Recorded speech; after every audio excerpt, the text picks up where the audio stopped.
আগামীকাল চ্যাম্পিয়ন্স ট্রফির প্রথম সেমিফাইনালে ভারত আর অস্ট্রেলিয়া পরস্পরের মুখোমুখি হচ্ছে। আমি যেটাকে মনে করি এই ক্রিকেট বিশ্বের এই মুহূর্তে দ্বিতীয় বৃহত্তম ম্যাচ।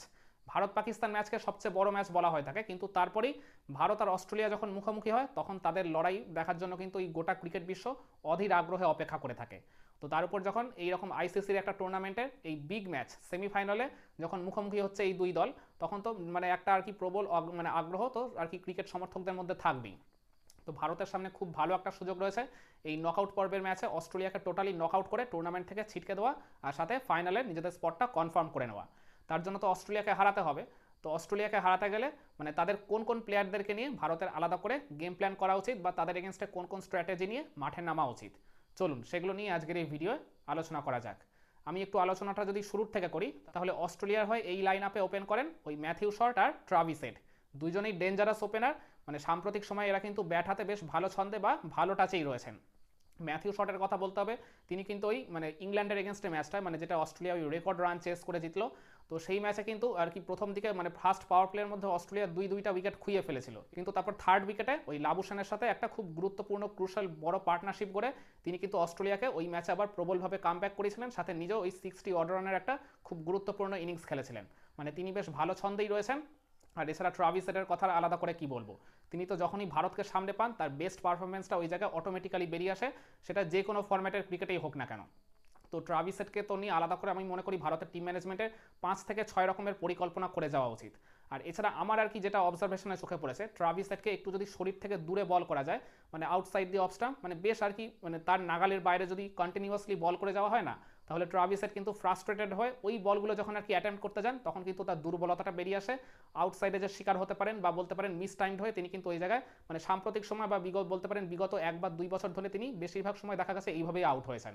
তো ভারতের পেস বোলারদের শুরুতেই আর কি লক্ষ্য থাকা উচিত ওই রকম জোনে ট্রাভিস হেডকে বল করে বিব্রত করে যাওয়া, কিন্তু উইকেট যদি না পড়ে তারপর ভারতের স্পিনারদেরও আর কি মানে অ্যাটাকে এসে ওই রকম একই স্ট্র্যাটেজিতে বা আর কি বলতে পারেন ওই মানে স্পিন বোলিংয়ের যেসব ভ্যারিয়েশনগুলো রয়েছে, মানে ওই ভ্যারিয়েশনগুলো ওই মানে প্রয়োগ করতে হবে ট্রাভিস হেডকে শরীর থেকে কিছুটা দূরে।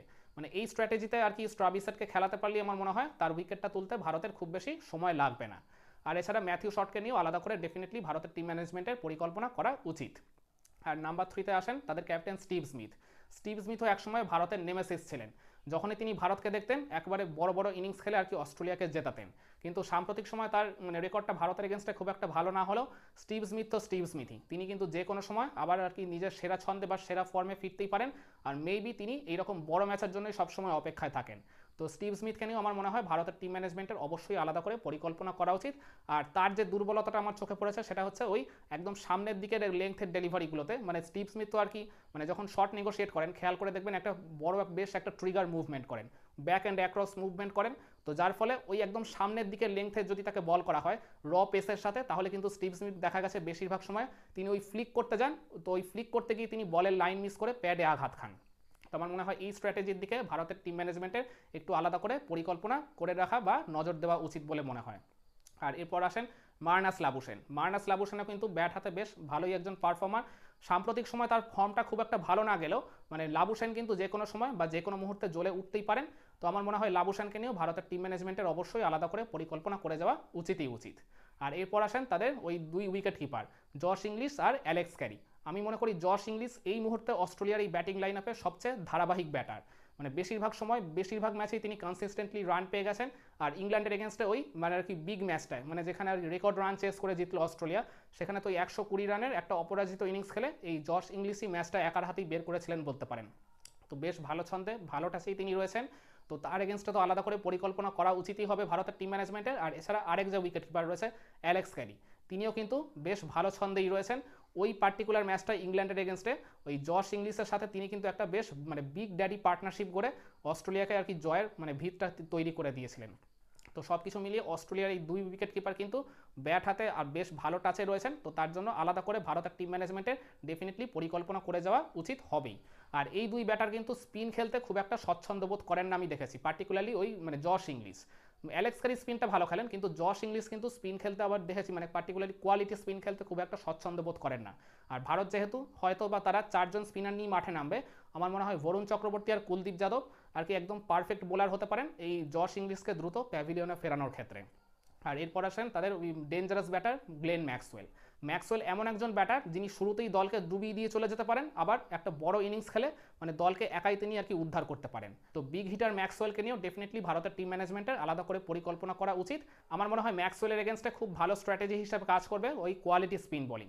কুলদীপ যাদব বা বরুণ চক্রবর্তীর মতো স্পিনারদের যদি কন্টিনিউয়াসলি অ্যাটাকে এনে তাদের ওই ভ্যারিয়েশনগুলো দিয়ে যদি ম্যাক্সওয়েলকে বিব্রত করে দেওয়া যায়, তিনি বড় শট খেলতে গিয়ে ওই জায়গায় নিজের উইকেটটা ছুড়ে দিয়ে আসবেনই বলে আমি মনে করি।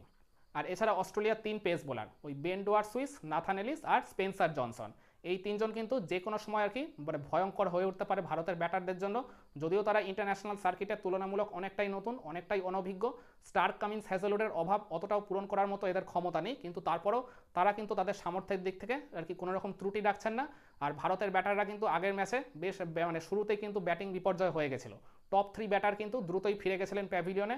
ভারতকে যদি অস্ট্রেলিয়ার বিপক্ষে সেমিফাইনালটা জিততে হয়, ওই টপ 3 ব্যাটারের থেকে একজনকে কিন্তু একটা বড় ইনিংস খেলতেই হবে। এই জায়গায় কিন্তু কোনো রকম ভুল চুক করা চলবে না। তো আমার মনে হয় ডেফিনেটলি মানে এই অস্ট্রেলিয়ার 3 পেস বোলারকে নিয়ে আলাদা করে ভারতের টিম ম্যানেজমেন্টের পরিকল্পনা করা উচিত, আর সেই অনুযায়ী ভারতের এই আর কি ব্যাটারদের প্ল্যান দেওয়া উচিত বলে আমি মনে করি। আর এছাড়া অস্ট্রেলিয়ার লাইন আপে যে একমাত্র কোয়ালিটি স্পিনার খেলবেন ওই অ্যাডাম জ্যাম্পা, তিনি কিন্তু সাম্প্রতিক সময় বা আর কি বলতে পারেন বিগত 1 বা 2 বছর ধরে ভারতের ব্যাটারদের বেশ ডিস্টার্ব করে এসছেন। পার্টিকুলারলি লেগ স্পিন খেলতে যাদের দুর্বলতা রয়েছে, রোহিত শর্মা, বিরাট কোহলি, শ্রেয়াস আয়ার, এদেরকে কিন্তু আর কি তিনি বেশ চাপে রেখেছেন রিসেন্ট পাস্টে। তো আমার মনে হয় অ্যাডাম জ্যাম্পার এগেনস্টে নামার আগে ভারতের টিম ম্যানেজমেন্টের বা পার্টিকুলারলি তাদের ব্যাটারদের আলাদা করে পরিকল্পনা দেওয়া উচিতই উচিত। আর এছাড়া অস্ট্রেলিয়ার ডাগ আউটে ওই অ্যারন হার্ডির মতো অলরাউন্ডার কিংবা ওই শন অ্যাবটের মতো পেস বোলারও বসে রয়েছে। মেবি হয়তো বা অস্ট্রেলিয়া তাদেরকে একাদশে খেলিয়ে দিলেও দিতে পারে, না খেলানোর চান্সটাই বেশি, কিন্তু তারপরেও যদিও খেলিয়ে দেয় আমার মনে হয় ওই 2 প্লেয়ারের এগেনস্টেও ভারতের টিম ম্যানেজমেন্টের অবশ্যই আলাদা করে পরিকল্পনা করে যাওয়া উচিত হবে। তো আপনারাও কি আমার সাথে একমত? আপনারাও কি মনে করেন অস্ট্রেলিয়ার এই পার্টিকুলার প্লেয়ারগুলোকে নিয়ে বা এই আমি যে গেম প্ল্যানগুলোর কথা বললাম তাদের এই টোটাল টিমের এগেনস্টে এই আর কি পরিকল্পনাগুলো করেই ভারতের টিম ম্যানেজমেন্টের আর কি ওই জায়গার কি তাদের প্লেয়ারদেরকে আলাদা করে গ্রুম আপ করে মাঠে নামানো উচিত? কমেন্ট করে আপনার মতামতটা জানাবেন নাকি?